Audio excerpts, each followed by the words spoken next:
Welcome to the podcast editing and support show. My name is Dave. Are you ready? Are you ready? Let's go. We're going to start the episode right now. Happy to have you here. Let's do this. All right, welcome back to the show. Glad to have you here. Glad to have you listening wherever you are in this big world. Roger left me a message. Hi, Roger. He's listening to the show across the pond. I have a clip because he left me a message on SpeakPipe, which you can always do. Podcasteditingandsupport.com. And I'll play his message at the end so you can hear the lovely tones of Roger. Listening to the show across the pond. Roger, thank you for leaving your message. I want to talk today about offering free services to clients. Oh, no. Did you say the word free, Dave? Yes, the word free. Offering free services to your clients to build up your client base and get referrals and get your business off the ground. We want to get the big number. We want to get the big client. We want to get the big money. Oh, the podcast money coming into our bank account. And we want to do this as a business, as podcast editors and support people. We want to serve people because we know the power of podcasting and we know that we love podcasting. So when we think about starting from scratch with no clients at all, it's tough. It's tough to get your name out there. And there's a sea of people who do what we want to do. And some of them are doing it for a long time. Some of them do it better. I was on a call yesterday with a bunch of podcast editors, and one guy has 22 employees from around the world who work on podcasts. 22 people work for this gentleman. How many do I have? Me. Yeah. So there's a scale. There's people who've been doing this a lot longer, built up trust and built up a client base over time. And I think as new podcast editors and support people, we just want to get to where they are. And we don't want to do the hard work to get there. So I'm proposing for anybody new to podcast editing and to support services to put yourself out there and get clients and charge them nothing at all. Nothing. Don't charge them anything. And start building up your clientele. And that's what I'm doing for my business right now. I'm at the baby stages of this, hence why I have a podcast about podcast editing and support. I want to hear from you. If you're further down the path than I am, I have a lot to learn from you, bringing you on the show, and hopefully Roger's available to come on in the future. But having someone like you who's further down the road than I am, I want to spotlight you because your services may be completely different from what I'm envisioning for my business. So having you come on, I could send people to you. And I think that's what we need in podcasting. We have this very collaborative spirit. We have podcasters helping podcasters. We have podcasters coming on each other's shows. We have people promoting each other, including ads for other podcasts on our podcast. We invite guests to come on our show. It's very collaborative. When I come over to the podcast editing and support side, it's not quite as collaborative in that everybody's out to get their next client. And when you go into any Facebook group and type in these words, I'm looking for an editor. Oh my dear Lord, the amount of people who pile on hundreds of I'll DM you. Hey, there's my website. Here's what I do. Here's how many people I serve. Blah, blah, blah, blah, blah. They get just buried in comments and clicks and DMs and emails. They just get hammered because everyone is looking for their next client.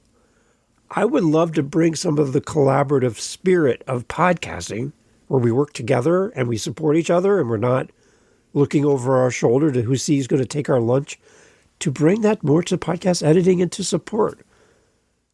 There are so many people out there who are looking for people like you and I that we could help each other instead of trying to beat each other down for the next client and the next referral.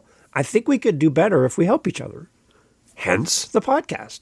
And if you're a podcast editor and support person, I want this to be a home for you where you're like, listen, I have a big project. I need 3 people. I need you to work with this system, this DAW. I need you to be able to do this kind of work and get this done in this amount of time. Who can help me? just to get through this project so I can get back to my normal editing clients.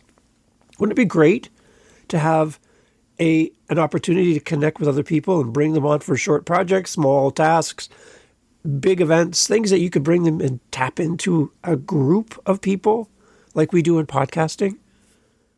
I think we could really benefit from having a tight group of people who trust each other, support each other, and help each other build a business. There's a lot of opportunity out there. We don't come from a scarcity mindset you'll hear people talk about. There's an abundance of work. There's abundance of podcasters looking for people just like you and I, but they don't know where to start. And they're going to places and paying $5 and hopefully going to get some kind of result from a random person who may or may not even know what a podcast is. Wouldn't it be better to work together and help each other grow business and support each other and use each other as a leverage to help each other grow? I think that's a better spot for everybody, for you as an editor and support person, and also for you as a podcaster, to know that there's a pool of people who have your back, who care about your content and love what you do. I think starting for free is a great option. Now, we'll get into a little bit more how I'm doing it and my clients and what I'm doing for them currently. But there's a podcast that I listen to all the time, Podcast Growth University with Kevin Palmieri. And I'll put a link in the notes. And specifically episode 134, he talks about pricing. And I'm going to do a little clip in here from Kevin because it's a great episode. You need to go listen to the entirety of it. I love how he does his show. He's very successful. He's got a great team. And it's a great podcast to listen to as well. On top of this one, I would love to send you there. See what I'm doing right now? So in real time, I'm sending you to another podcast that talks about pricing for services. And I'm not nervous that you're never coming back. And if you fall in love with Kevin and he serves you better, then I've done my job. This is the spirit I want to bring into podcast editing. This person is doing something great. Check them out. And if you like them better, then great. Then we've helped you find your person. I'm going to move on to find the next one. It's abundance, people. It's not scarcity. So I'm sending you off, maybe after you listen to this podcast, to Kevin's podcast and this specific episode, because I think it's going to serve you. And instead of me trying to copy what Kevin talked about, instead of me trying to steal his thunder or heaven to the whole idea that I could steal his content, come on, go listen to Kevin's show. It's amazing. But in this episode, and there's a clip I want to share with you here, Kevin talks about the likelihood, and there's kind of two options, basically, when you put out a offer, and there's two different ways to look at it, and I really like how he frames this, and we'll come back, discuss it a little bit more, and then again, we're going to get to Roger's message at the end of the podcast. But here's Kevin from the Podcast University podcast, and this is episode 134. Let's talk about pricing from Podcast Growth University, Kevin Palmieri. Here's my buddy, Kevin. Mastery, impact, profitability. Which one is most important to you? If it's mastery, I would say the lower your price in the beginning, the better, because you will get a lot of practice. If it's impact, I would say the lower your price, the better, because you're going to get a lot of opportunity to speak to all sorts of people. If it's profitability, short term, then you're probably going to want to raise your prices. But it's going to be harder to get that type of person to pay, most likely, depending on what your audience is. So I would sit down and figure out which of those is most important to you, right? What is the mission statement of what you're doing? I want to have the biggest podcast production company on the planet. Eventually, that's really what I want. The way for me to do that is not to have the highest prices. That's just not realistic. That's not what I want to do either. Most podcasters can't afford $1,000 a month. They can't for podcast production because in the beginning, you're not making any money. It's just not sustainable. So, and that's another thing is what the market will bear is what's sustainable. I didn't start working with podcasters until I was 3 years in. It took me a long time to get to that place. So if you are just starting a podcast about podcasts and I tell you, yeah, you should build this and do this and do this, you don't have the demand yet. It's different. You don't have the perception yet. You don't have the credibility yet. It's different. That's why I think in the beginning, we should optimize for momentum more than profitability. Now, I'm not saying don't make money, but I think it's important to understand that if somebody's willing to pay you $50, I think that's a really good place to start. If somebody's willing to pay $27 for a course, I think that's a really good place to start. Are you going to get rich overnight? No. But are you going to get experience and lessons and feedback and more credibility and referrals and testimonials? Yeah. And that's what you want in the beginning. You want social proof. And social proof, the best way to get it is to work with a lot of people. So that's great information from Kevin. And again, I'd love for you to go check out his podcast, Podcast Growth University, and listen to the entire episode. I just gave you a couple clips out of it because it's Kevin's episode. You need to go listen to it to get all of the context of what he's saying. And it's just really good information for you as you create your business and start from scratch. So here's what I'm doing right now for my business. Now I'm early days. Okay. Remember, there are people who've been doing this for years. You're gonna come across people who've been doing this for a very, very long time. Like Roger, which you're going to hear from Roger at the end of this episode. Roger's been doing this way longer than I have. And I'd love to send people to Roger because sounds like he's doing a great job. And he sounds like an amazing guy, which is great. So as we create our business, we have to have a starting point. And for those people who think you can just go to your local office supply place, buy a couple highlighters, some pens, some papers, some business cards, and now you're a coach, it takes a little bit more effort than that. All those office supplies are good, but you need to have more than just papers, paper clips, a stapler, and a pen. You need to actually have a suite of services. And where do you even start? How do you even know what to offer?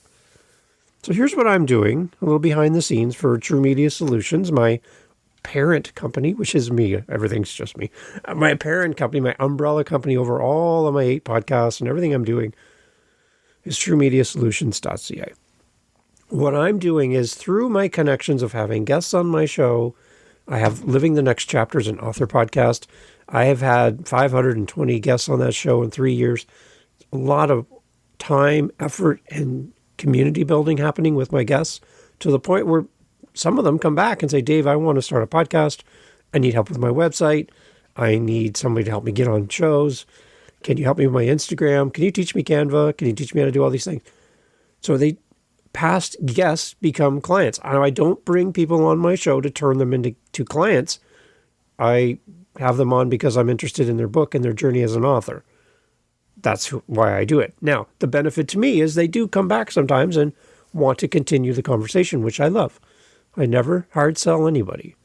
This is not the entry into my funnel. Okay. It's not, but I just serve my audience and then things come back to you. So my suggestion to you, if you don't already have something that's public facing as far as content, as far as community building, something that you're doing to build an audience, then start. And if you don't have a podcast and you want to be a podcast editor and support person, possibly just create a podcast. It doesn't have to be about the industry. It could be about what you're passionate about. It could be whatever you love to talk about. And just create a few episodes so that you know every step of the process from idea, creation, listing a podcast, getting it in all the player apps, editing, social media, Canva, creating images, doing video, if that's what you're looking to do. You already are in the creative space for yourself. Then do that. Now, I'm early days. I have a few clients that I do editing for free. That's right. They don't pay me anything. But they tell people about me, which opens the door for more editing, which is great. It's amazing when I get comments and feedback and connections from people who know people that I've met. Now, I haven't met this person, but they know so-and-so who recommended me because of their interaction with me. It's a guest on my show, whatever. We've already made a connection, so that's already built. And that trust, that word of mouth marketing is so powerful. especially when you're building a business, to have that trust right from the beginning. It's interesting. You'll hear in Roger's message how he already feels connected to the show and to me as a host just by listening. And you'll hear that one coming up in a minute. That's the kind of thing you need as a podcast editor and support person, is to build up a library of content, a digital resume of what you can do by doing it. Instead of just talking about what you do and putting it on a website and hope people find you, create content so that you can demonstrate your skills and ability. I have almost 2,000 episodes in around 5 years across all 8 of my podcasts, plus also editing for other people. All of that combined together, I'm starting from 2,000 episodes as a starting point. I'm not starting with nothing. I do all this for myself, so I already know the tools. I'm efficient. I've come up with ways to make things easier and faster. I've tried things and retooled and tried it a different way. I'm not just starting in front of my audience for the first time. Imagine hiring a plumber or an electrician. We're getting a new furnace put into our house right now. Now, this person coming in, if they've never installed a furnace before, it's going to take them a while because they've never done this and they're kind of learning on the job, compared to somebody who's been doing this for 20 years and has installed over 2,000 furnaces. Well, who would you rather have install your furnace where you feel comfortable having this person in your house? Probably the person who's been doing it a lot longer. Now, is the person that's been doing it for 20 years going to charge the same rate as somebody who's never done this before? No. And the person who's never done this before, can you expect to make the same amount of money as the person who's been doing it for 20 years? No. You need to start somewhere. So that's why you'll have people who are apprentices, who work with somebody who knows what they're doing, learns from them, and builds clients over time, instead of just coming out the door going, where's the money? That's not how this works. In podcast editing and support, it's going to take you time to build up your community. So Kevin talks about this in his episode. I haven't clipped it, but it's another thing he talks about. You need to think about your offer. And your offer needs to be either something that somebody's willing to pay for or most likely to click on and to do. So willing to pay for would be putting out your rates and people are like, yep, you're my person, let's go. The other one is the idea that you want to put out something that's maybe a free offer, which gets the conversation started. So for me, my free offer right now on my website is I'm taking 5 clients for free, and I'll do all your editing, everything for you. And what I'm asking for in response is for some kind of testimonial, some kind of thing that I put on the website saying, yeah, Dave knows what he's doing. Because when somebody comes to my website, they don't know who Dave is. They maybe have never even listened to my podcast before. They have no idea who this guy is. And why would I ever pay somebody, some random stranger on the internet, money without proof? So I'm looking for proof, social proof, comments, recommendations, a review, something that I can put out. And then people can then reach out to that person and say, okay, is Dave legit? Before I start handing out cash to some random person I just met, is he legit? If you've ever gone to Amazon and bought something, I'm sure you've scrolled to the very bottom of the page and read the reviews because you want to make a good purchase decision. So my suggestion for you, if you're starting out, you have no idea where to start. First, create content and start doing it for yourself so you understand how it all works. Don't just assume that you know how to do this because you watched a YouTube video. You need to know how to do it because you do it yourself. So create a 5-episode podcast if that's all you have time for, and talk about something you love. Do the intro music, do the content, create the artwork, set up all your feed, do everything as if you were doing it for a client, and practice. Just practice so that you can answer the questions with intelligence and not have to go and ask somebody else because you don't know the answer. Know the answer by doing the thing. That's my first thing I would suggest for you to do. And then put out your shingle and say, "Here, hi everybody, my name is so-and-so, here's my new business. I want to help podcasters." And to do that, I'm looking for clients and I'm looking to help people. And I'd love to help 2, 3, 4, 5 clients for free for a period of time, 3 months, 6 months, whatever you decide. And at the end of that period of time, come back to your clients and go, listen, our time is up. This period is over. Thank you for taking a chance on me. I love a review of our work together and what we've been able to accomplish. I could put that on my website. That would be great. And then ask them to do that for you. And then say to them, listen, I want to keep working with you. And I'm trying to figure out my rates. I'm trying to figure out what's going on with me and what it's going to take. But I would love to have you work with me still. And I'd love to keep this relationship going. Would you be willing to pay a small amount of money to continue working together for another 3 months, 6 months, 9 months, whatever that is? And maybe we do $100 a month. That's $100 a month you have never been paid for, ever, for your services. It's not a lot. It's not going to change your world and help you to retire early and sit on the beach and drink fancy drinks. But it is going to be something that's going to get you started.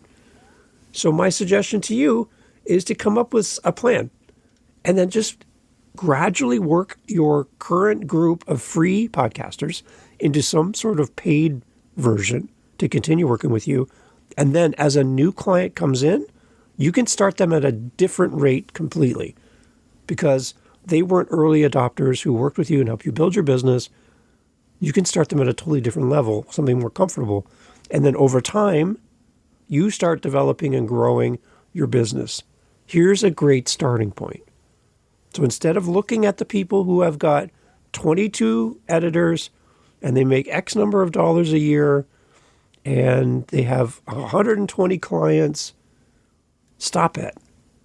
That's not where to start. Start with you. And what do you know? What are you doing? And if you haven't done any of this, then you need to start.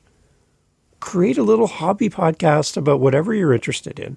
Gardening, flowers, recipes, parenting. Get 5 episodes and read out 5 books that you love and why do you love them. That's it. But do the thing so that you can talk with experience, not just head knowledge. And people can go listen to your show and go, wow, this person's really good. That's exactly what I'm doing, is I'm trying to create over 2,000 episodes of digital content that I can send people to and they go, what do you sound like? What can you do for me? Well, here, go listen to these episodes and you'll have an idea of what I can do for you. That's a great starting point. It's not shameful to start for free. It's not. You can create something special for your audience. You can build a business and build a community around what you do. You just got to start. And if you keep waiting, it's never going to happen. So my challenge for you this week is to, if you don't have one yet, create a podcast right from the beginning, everything, do the whole thing and put out a few episodes. And like I said, you don't have to do it forever. You can do 5 episodes and be done. Every book has a beginning, middle, and end. You can create a small episode podcast, put it out into the world and just leave it there. Put it on your website. Start the process and understand everything it takes to be a podcaster. And then put out your shingle and ask for a handful of people that you can edit for free. Reach out to charities, reach out to people that you listen to, and put it out there. And do it for free. And do it well for free. And then simply ask for a review. That could be the starting point for you to get started. So I want to leave you with a message from Roger. Again, so great when these pop up. If you ever want voice messages for your business or for your podcast, go try SpeakPipe. They have a free plan. And you get like 90-second messages for free. It doesn't cost you anything. Or you can go to the paid version. I believe it's 5-minute recordings, and you pay a small monthly fee for that. So Roger left me a message on my SpeakPipe through my website. You can also do the same thing. I'd love to hear your voice and where you're listening from. But here's Roger's message. Roger, again, thank you so much for leaving me a message. Here's Roger's message, and my challenge for you this week: start something. Start it. Don't keep listening to podcasts or reading books and searching for knowledge. Just go start.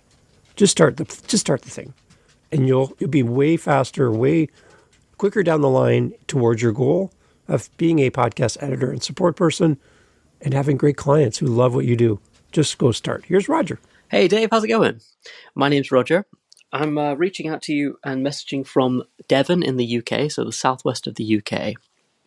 I found you via your how-to podcast, and then have been listening even more extensively to the podcast editors and support podcast. And it's just, I just think it's such a fantastic idea. The idea of linking up podcast editors with podcasters and vice versa, but also giving the advice and the tips and the insights that you do.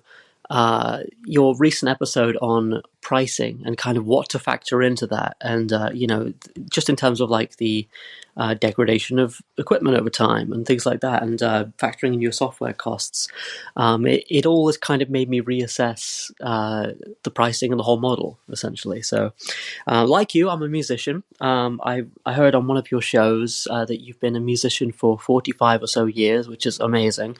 I'm a musician too, so I do a lot of recording in the evenings, but in the daytime, like I said, I'm a podcast editor, and I've been editing for the past 7 years, so even pre-pandemic. I work for agencies, I work freelance, I have one-on-one clients, and I edit using Logic Pro 10. I also run the Isotope suite of plugins, which I'm sure you're familiar with, but just in case, I know you play messages on the show sometimes, so just in case listeners who aren't podcast editors are listening in, that's just essentially software that helps you clean up noisy audio files and that sort of thing. Whether it's noise, background noise, breath control, that sort of thing, and you can really, it's like wizardry. You can really get in there and do some crazy stuff with it. So yeah, I've been editing for the past 7 years. I basically want to put myself out there as an editor. I've never done this kind of thing before, particularly via SpeakPipe, leaving a message like this. But I'm an experienced editor. I'm quick. I'm thorough. I'm detail oriented, and I love working with podcasters. I work on any type of show, pretty much. I do audio over video, but I also do video. But my specialty is audio editing. I'm currently looking to take on 2 or 3 other shows after a couple of ones have retired on my end. But yeah, I mean, if you're interested in getting in touch, I would love to have a conversation with you, Dave. It's funny, you don't know me, but I feel like I really know you, and I know that you've said on podcasts before that having somebody reach out with their voice via SpeakPipe is a really really good thing. Because then it allows you to get to know the person on the other end as well. So, I'd love to get in touch. You can email me, rogerheathers92, as in 92, at gmail.com, rogerheathers92 at gmail.com.